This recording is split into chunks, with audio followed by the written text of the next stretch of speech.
Freedom's greetings, I'm Canis. And I'm Clark. And you are watching the introduction to speedrunning in Helldivers 2. This video will be the first in a series, and it's here to explain the background behind our runs, and also explain a bit about the game. It's for speedrunners, but also for casual players, to understand more in-depth what is happening in our runs. Helldivers 2 has a reputation of being hard and almost unfair at times. But the reason why it's difficult is because the game has a lot of hidden mechanics related to killing certain enemies, enemy detection rules, weapon stats, etc. This means that the difficulty of the game is actually more of a knowledge check rather than a skill check like many shooters, especially compared to a competitive shooter such as Counter-Strike. Playing skillfully in Helldivers 2 is as much knowing things like base layouts as it is hitting your shots. Through this speedrun series, we hope to showcase our best strategies to crack the game's difficulty wide open for everyone, using mostly knowledge, but also some skill. For those of you who don't know, speedrunning is when you attempt to complete a game or a level in a game as fast as possible. Just to provide a little bit of background about Canis and I got into speedrunning because I met some really cool people on Ghost Divers, a Discord server centered around stealth in Helldivers 2. Quick shout out to Ervin, by the way. I made some friends there who I had good teamwork with, and we began genuine attempts to speedrun the game.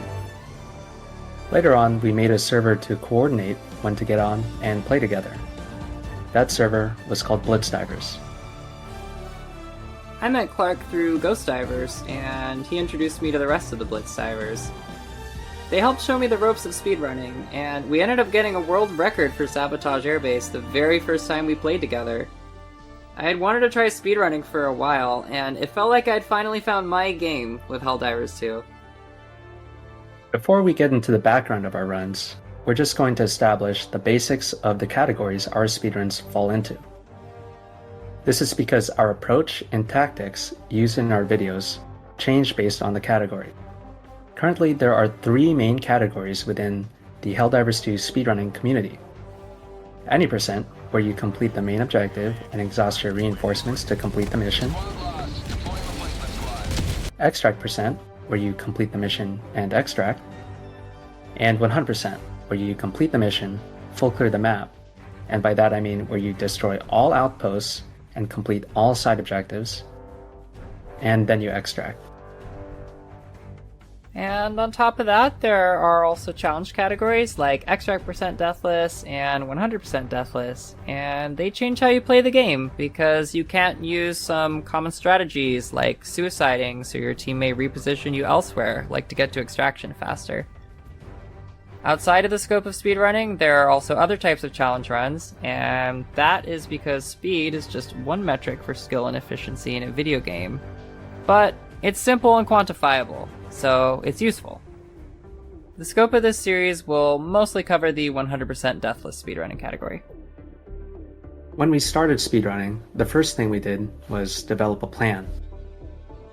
We looked at the map and the location of our objectives, and from there we decided where to drop, which players did what, and who calls an extract. There's a lot of teamwork and trust involved in runs like these. You're trusting your teammates to handle a significant portion of the map by themselves with almost no help. A common tactic we used was baiting enemy reinforcements, including bot drops and bug breaches. When enemies call reinforcements, there is an internal cooldown until enemies can call reinforcements again. On Helldive, the cooldown is 2 minutes. With the localization booster, it's 2 minutes 30 seconds. One way we took advantage of this mechanic was that if my teammates were about to tackle a main objective, like an airbase, I would bait a drop far away. This allows them to attack the airbase, knowing they won't have a drop called on them. Then we implemented more strategies and tactics based on observations of the game mechanics or taken from the speedrunning community as a whole, like manipulating enemy spawns and pre-scouting. For enemy spawn manipulation, I noticed that there's a higher concentration of enemies on outposts close to my initial drop point, and outposts that are farther away have little to no enemies on them. One way I exploited this is by dropping far from the main objective. That way, I knew there would be less enemies on it when I got there, like on Airbase for example. On Super Helldive, this strategy becomes less reliable, but I could get into it another time. There's a lot to talk about enemy spawn manipulation, so that could be its own video if you guys are interested. And regarding the tactic of pre-scouting, it's the process of dropping into a map and then exploring that map in its entirety, and meanwhile noting all outpost/side objective types and their locations. Once you note everything, the player presses Alt F4 and hard crashes the game. When they start the game back up, they will still be able to drop into the same map, which we call a seed, within the operation, but this time they already know where everything is. They can even repeat drop-ins as many times as they want to practice completing the map multiple times, as long as the original host doesn't get on the Pelican.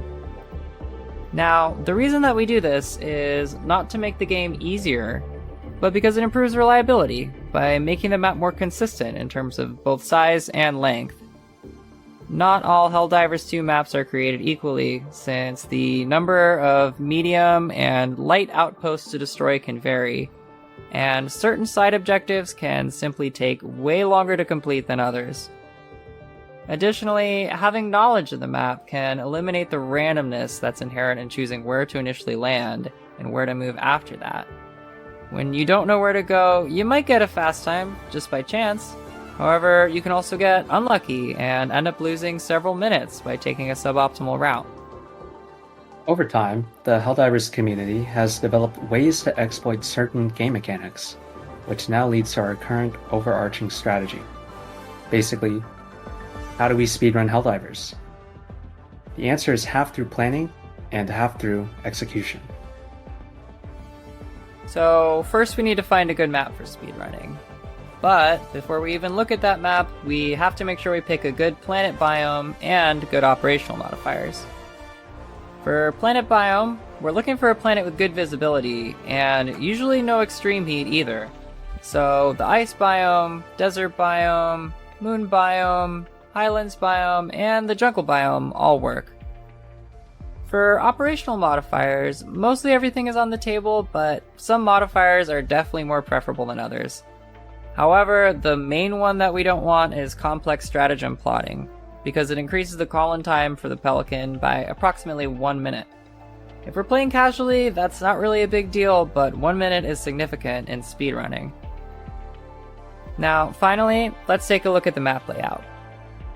We're also looking for some barriers to map traversal, like water, that further limits the map size, and then we want the location of objectives to be as close together as possible. And this is all done before dropping in. Next, we pre-scout to find more information. I'll use an automaton map for example. We find all the outposts, noting their location, type, and fabricator disposition. Next, we find all the side objectives and note their location and type. Then, once we have all the relevant information, we plan. We decide the best place to drop, who is responsible for completing certain objectives, who calls in extraction, etc. Then we drop in and practice our routes. Once we're on the ground, we can compare how our plan performs in mission. Then we make small tweaks based on what works while we're on the ground. After we've made all our tweaks and we're satisfied with everything, all that's left is to execute. If you've made it this far and you're going to speedrun, these strategies will help you do everything you possibly can to get a fast time. All that's left now is to do it and succeed. If you've done everything right in a multiplayer mission, the time should be under 10 minutes when completing the entire map.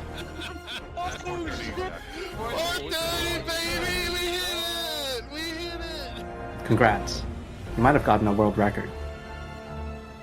For casual players, if there's one thing I want you to get out of this, it's that planning is important. Baiting reinforcements and manipulating enemy spawns are strategies that you can use to make your life easier and your gameplay smoother. Now, despite some differences, these strategies should still be applicable for casual play, in terms of completing the missions in Helldivers 2 as fast and easily as possible. Granted, with times that are a few minutes shorter than these runs, since a casual player will not have all of the advantages a speedrunner has.